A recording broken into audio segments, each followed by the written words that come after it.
মামা, তোমার সেই ভাইরাল ডায়লগটা আর একবার একটু দাও তো।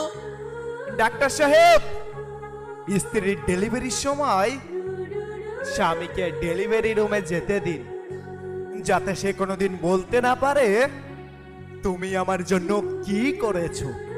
যখন সে তার প্রসব বেদনার যন্ত্রণাটা দেখতে পাবে, তখন সে বুঝতে পারবে তাকে বাবা ডাক শোনানোর জন্য একটা মেয়ে কতটা কষ্টের শিকার হয়।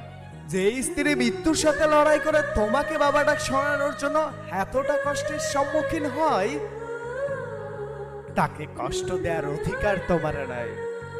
নারী, তুমি পারো বটে, শত অবহেলা সহ্য করার পরও তারপরও সকলকে খুশি করার জন্য আপ্রাণ চেষ্টা করে যাও।